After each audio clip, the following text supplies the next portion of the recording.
Geoffrey Chaucer, el padre de la literatura inglesa del siglo XIV, describía al caballero como un hombre digno, sabio y de carácter dulce. Sin embargo, si miramos detrás de escena, vemos una imagen distinta. Un caballero real solía lucir descuidado, con ropa manchada y desgastada por la pesada cota de malla. Esa imagen idealizada del guerrero noble que nunca pronuncia una palabra grosera era más un sueño de los poetas que una realidad. El propio Chaucer sirvió como escudero en su juventud y conoció de cerca la dureza de su vida cotidiana, aunque finalmente eligió una carrera como escritor y astrónomo. Si pensaban que los caballeros eran la encarnación de la cortesía y solo se dedicaban a proteger a los débiles, tengo malas noticias. En realidad, eran combatientes profesionales, cuya apariencia y comportamiento estaban dictados por las duras condiciones de guerras interminables y largas campañas. Su supuesta caballerosidad fue, en gran medida, una exitosa campaña de imagen creada siglos después. Para no perderse la verdad sobre otros mitos históricos, suscríbanse al canal y denle me gusta al video ahora mismo. Esto nos ayuda mucho a crear contenido de calidad. Mientras tanto, volvamos a los orígenes para entender cómo surgió realmente esta clase privilegiada. La historia de la caballería tiene sus raíces en la antigüedad, cuando los jinetes de la antigua Roma y Grecia comenzaron a convertirse en una casta aparte. En Europa, esta clase nació gracias a hombres comunes y a menudo pobres, que eran contratados para proteger las tierras de las incursiones enemigas. Los más valientes eran recompensados con tierras e influencia. Así, la valentía personal se convirtió gradualmente en un título hereditario. Un papel inmenso en el desarrollo de los caballeros fue desempeñado por Carlomagno, el soberano de los francos. Su éxito militar dependía en gran medida de jinetes capaces de luchar sin bajar de la silla. Este rápido desarrollo de la caballería fue posible gracias a la introducción de los estribos, que permitían a los guerreros mantener un equilibrio perfecto, incluso en el fragor de la batalla. Los caballeros no aparecieron de la nada en el siglo XI. El camino hacia esta clase comenzó mucho antes, empezando por los jinetes griegos antiguos, llamados hipeis, y los equites romanos. Con el tiempo, estos combatientes montados se convirtieron en una capa privilegiada de la sociedad, con una inmensa influencia política. En la Europa medieval, la situación era similar. Al principio, se trataba de hombres sencillos, a menudo bastante pobres, contratados por los soberanos para proteger los territorios. Aquellos que demostraban un valor excepcional en el combate recibían tierras y un estatus elevado, que terminó transmitiéndose de generación en generación. Un impulso especial se dio a esta clase durante la era de Carlomagno, de la dinastía de los carolingios. Este soberano se apoyaba fuertemente en la caballería, lo que permitió a su estado alcanzar dimensiones impresionantes. Curiosamente, en aquella época, los modales eran bastante directos y los soberanos recibían apodos muy crudos. La historia recuerda a Luis el Tartamudo, a Lotario el Cojo y a Pipino el Jorobado. Incluso hubo un Carlos el Gordo y un Carlos el Simple, aunque el significado latino de este último sugería franqueza y honestidad más que falta de inteligencia. En aquellos años, nadie tenía miedo de herir los sentimientos. Si un monarca tenía un rasgo físico particular, eso se reflejaba inmediatamente en su nombre. Fue bajo el nieto de Carlomagno, Carlos el Calvo, cuando se firmó un decreto importante que garantizaba oficialmente las tierras de los caballeros para sus familias. Así, los defensores de las fronteras se convirtieron en propietarios de tierras hereditarios. Otro factor en el auge de la caballería fueron las constantes incursiones de los vikingos.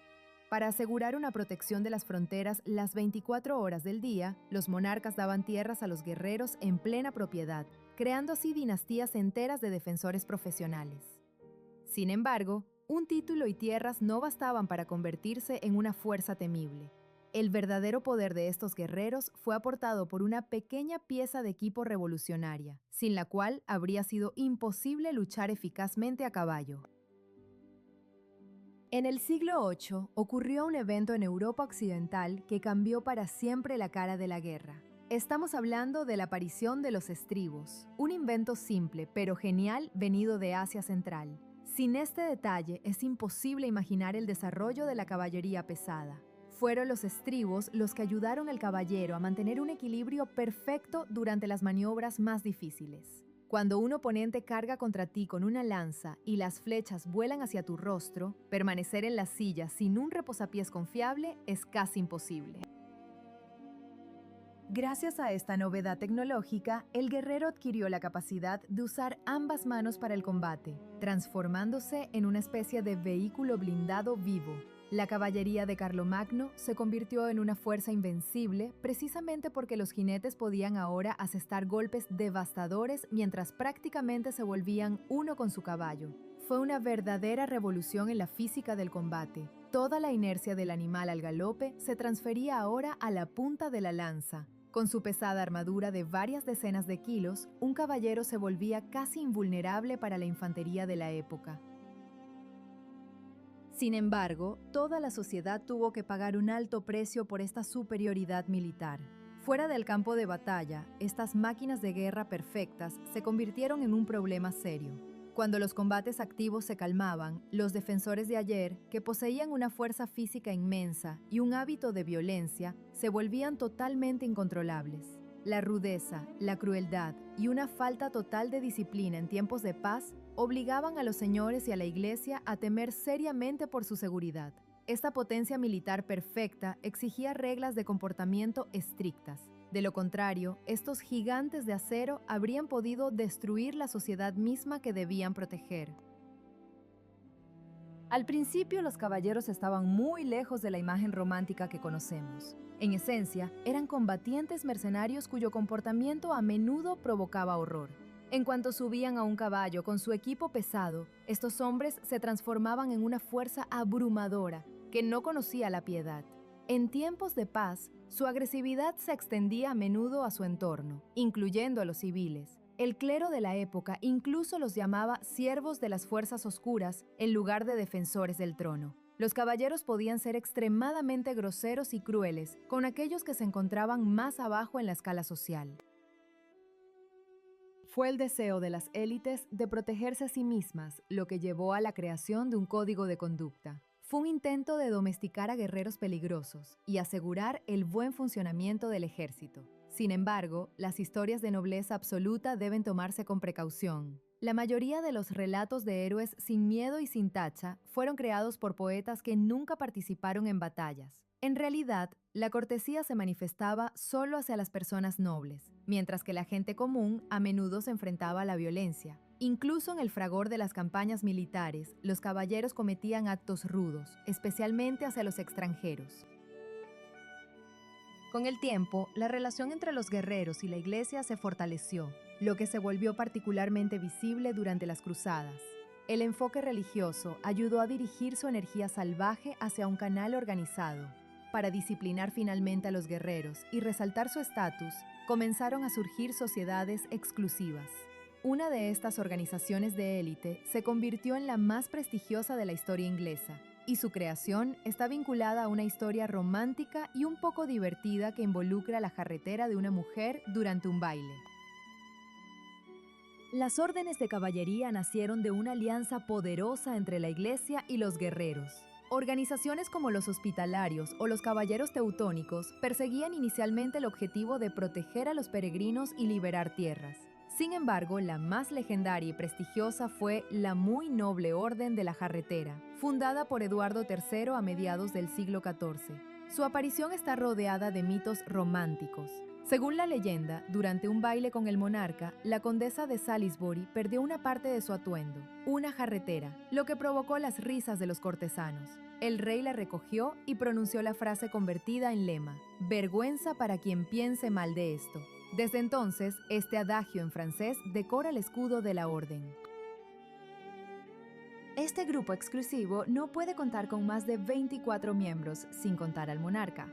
Curiosamente, los miembros principales debían ser exclusivamente ingleses. Los escoceses o las personas nacidas en Irlanda del Norte no eran admitidos en este círculo restringido. No obstante, hubo miembros honorarios, entre ellos el emperador ruso Nicolás II y el soberano japonés Hirohito.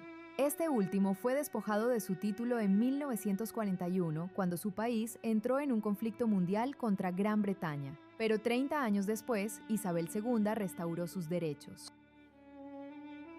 La pertenencia a una comunidad así se consideraba la cumbre del reconocimiento, pero el camino hacia el título tan codiciado era increíblemente largo y agotador. Para entrar algún día en el círculo de los elegidos, los niños debían comenzar su formación ya a la edad de 7 años. Este proceso de varios años se parecía a una escuela de supervivencia brutal, con condiciones 100 veces más duras que en cualquier ejército moderno. Un futuro guerrero debía pasar por todas las etapas de una jerarquía compleja antes de demostrar su derecho a ser llamado caballero.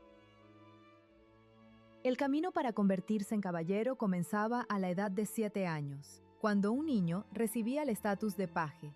Durante este periodo aprendía lo básico, practicaba la equitación, cuidaba de los caballos y usaba modelos de madera en lugar de armas reales.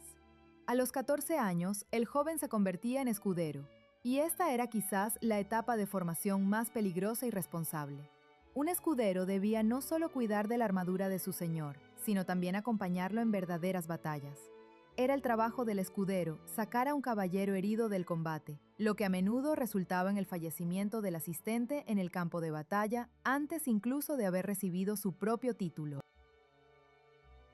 Además del entrenamiento con las armas, los futuros héroes aprendían la etiqueta de la corte, el baile y la escritura bajo la dirección del clero.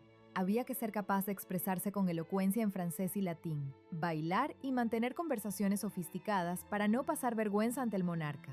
Si todas las pruebas se superaban con éxito a la edad de 21 años, se celebraba una ceremonia oficial de investidura. El joven se convertía en un guerrero profesional de pleno derecho, listo para servir a un varón o a un rey. Sin embargo, la guerra no ocurría todos los días, y su energía masiva, así como su sed de gloria, necesitaban una vía de escape. Para mantenerse en forma y ganar dinero en tiempos de paz, los guerreros inventaron una alternativa legal al combate: los torneos de gran envergadura. Al principio, estos torneos se parecían más a peleas masivas desorganizadas que a deportes nobles, y constituían una prueba de fuerza verdaderamente brutal. Los torneos de caballería que comenzaron en Francia se parecían inicialmente muy poco a concursos nobles. Eran combates masivos, donde grupos de guerreros se golpeaban sin control. Muchos pasaban a mejor vida en el campo antes incluso del final. Sin embargo, el riesgo estaba justificado por enormes recompensas. El ganador se llevaba la armadura y los caballos de los perdedores. El legendario Guillermo el Mariscal hizo fortuna en estos combates en solo 2 meses, cuando había empezado casi con nada. A la iglesia no le gustaban estos juegos porque los guerreros desperdiciaban sus fuerzas en lugar de participar en las cruzadas. Con el tiempo, las reglas se volvieron más estrictas y los torneos se transformaron en un espectáculo apasionante con la presencia de bellas damas. Enrique VIII era un inmenso fan de este deporte. En su juventud brillaba en la arena, pero 2 fuertes caídas lo cambiaron todo. Después de una grave herida en la cabeza en 1536, el carácter del monarca se volvió impredecible, y una herida en la pierna le quitó la capacidad de moverse correctamente. Como resultado, el rey alcanzó un peso de más de 130 kilos. Su armadura de esa época asombra todavía hoy por su tamaño, en particular la parte prominente, el braguero metálico. Las mujeres creían que tocar esta parte del equipo o clavarle un alfiler las ayudaría a tener hijos. Sin embargo, los torneos no eran más que una fachada brillante. Detrás de la arena festiva, el día a día de un guerrero consistía en disciplina y en un trabajo agotador. El día ordinario de un caballero, cuando cientos de ojos no miraban y las damas no aplaudían, estaba regido por un programa de entrenamiento estricto. Un día típico para un caballero comenzaba al amanecer con la oración, seguida del desayuno y varias horas de ejercicio. El entrenamiento era agotador porque una armadura completa pesaba entre 20 y 30 kilos. Para entrenar los golpes, los guerreros usaban maniquíes de madera o postes clavados en el suelo, y las armas de entrenamiento se fabricaban especialmente más pesadas que las armas de combate para fortalecer los músculos. Una de las herramientas de entrenamiento más difíciles era un poste giratorio con una barra transversal. Un jinete debía golpear un escudo con una lanza al galope y esquivar instantáneamente un saco pesado que giraba, y podía golpearlo con toda su fuerza. Los caballeros eran personas increíblemente atléticas y ágiles, capaces de maniobras complejas mientras estaban encerrados en el acero. Después de reponer fuerzas en el almuerzo, el tiempo se dedicaba a la educación social y a la caza.